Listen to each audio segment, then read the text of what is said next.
करूंगा। दुनिया में स्थापित सिद्धांत है, यूनेस्को पीछे पड़ा हुआ है इस चीज के लिए। दुनिया में स्थापित सिद्धांत है कि कोई भी बच्चा दुनिया का जितनी आसानी से अपनी भाषा में सीख सकता है, दूसरी भाषा में सीख ही नहीं सकता। इसमें एक्सपेरिमेंट्स हुए बहुत सारे। जो लेटेस्ट एक्सपेरिमेंट्स है उनमें से एक आप सर्च कीजिएगा, इथियोपिया में 1994 में एक एक्सपेरिमेंट हुआ। वो जो करने वाले नाम है, उनका व्यक्ति का नाम इरेद सईद ऐसा कुछ नाम है, बहुत प्रसिद्ध। आप इथियोपिया 1994 मदर टंग इतना करके सर्च कर लीजिए, तुरंत सामने आ जाएगा। उस व्यक्ति ने बहुत गंभीर रिसर्च की। 1994 में इथियोपिया ने, जो कि एक अफ्रीकन देश है, क्या किया, एक नियम बनाया कि हमारे सारे स्कूलों में प्राथमिक शिक्षा हमारी भाषा में दी जाएगी और चौथी क्लास के बाद हम बच्चों को अंग्रेजी में शिफ्ट करेंगे। दो ऑप्शन से, एक है कि बचपन से अंग्रेजी पढ़ाएं, एक चौथी क्लास के बाद अंग्रेजी में शिफ्ट कर दें, क्योंकि उच्च शिक्षा के मामले में अंग्रेजी ज्यादा कारगर भाषा थी। वहां भी थी, यहां भी थी, आज भी है कई मामलों में।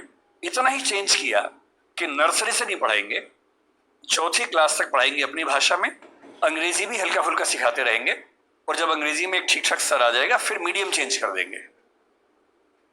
वो रिसर्च आज की दुनिया में एजुकेशन साइंस की सबसे प्रामाणिक रिसर्च मानी जाती है, और वो साबित करती है कि बच्चों की अटेंडेंस बढ़ने से लेकर, बच्चों की समझदारी बढ़ने से लेकर, बच्चों की जिज्ञासा बढ़ने से, बच्चों की पढ़ाई में रुचि बढ़ने से लेकर, और बच्चों की अपने परिवार, अपने समाज, अपनी संस्कृति के साथ लगाव बढ़ने के स्तर तक, हर मामले में मातृभाषा में पढ़ाई करने से बेहतर स्थितियां बनी।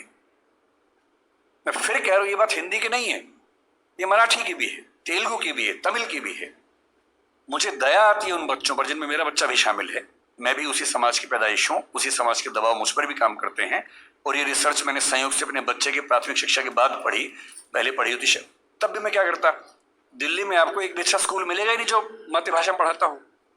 एक ऐसा माहौल है, मुझे दया आती है उन बच्चों पर।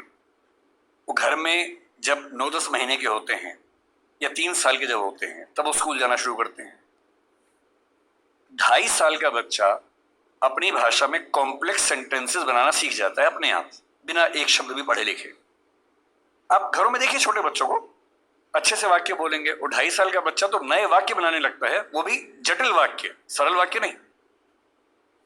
उस बच्चे की इतनी गहरी पकड़ एक भाषा में हो चुकी है, एक भी दिन स्कूल नहीं गया है। और इसलिए मातृभाषा का अध्यापन जब स्कूल में होता है, टीचर को पता होता है कि बच्चे को भाषा पहले से आती है, इसे दुरुस्त करना है, सिखाना नहीं है जीरो से। और वो बच्चा बड़े अच्छे मूड से स्कूल गया, उसे मम्मी को टाटा किया, स्कूल जाके पता लगा टाटा नहीं बोलना, बाय बोलना है। उसकी दुनिया खिसक जाती है उसके पैर के नीचे से। वहां उसे पता लगता है कि भिंडी नहीं है, ये लेडी फिंगर है। तुम जो लाए हो आलू नहीं है, पोटैटो है। रोटी नहीं है, ब्रेड है। ठीक है ना, ब्रेड तो वो होती नहीं, वो सब ब्रेड्स होती हैं। समोसा है ही नहीं इंग्लिश में, उसको पता लगा कि होता ही नहीं है तो। और वो बेचारा एक अजीब सी कश्मकश में है। उसे अपनी भाषा में सीखना था कि जीरो क्या होता है, संख्या क्या होती है, एक क्या होता है। उसे अपनी भाषा में सीखना था कि सरकार क्या होती है, दुनिया क्या होती है, चलती कैसे है। उसे सीखना पड़ रहा है कि पहले ये समझो कि दुनिया नहीं वर्ल्ड होता है। अब उसकी आधी से ज्यादा ऊर्जा वर्ल्ड पे अटकी हुई है, और बाकी बची खुची ऊर्जा से वो समझ रहे कि वर्ल्ड होता क्या है। उसकी आधी ऊर्जा लगी नंबर, शब्द याद करने में, न कि ये समझने में कि संख्या क्या होती है, नंबर क्या होता है। एक अजीब सी साजिश दुनिया भर में चल रही है कि दुनिया के हर बच्चे को उसकी मातृभाषा से बचपन में ही वंचित कर दो। उसे एक ऐसी भाषा में सिखाओ जहां उसके लिए वो भाषा सीखना अपने आप में चैलेंज हो। और इसलिए आप देखेंगे कि अगर ज्ञान की दुनिया में दुनिया भर की भाषाओं के आम आदमी शिरकत नहीं कर पा रहे हैं, गलती से भी ये मत सोचिएगा कि दिमाग वाले लोग बहुत कम होते हैं और वही आगे बढ़ते हैं। दिमाग वाले अधिकांश लोगों को बचपन में ही खत्म कर देने की साजिश दुनिया भर में चल रही है।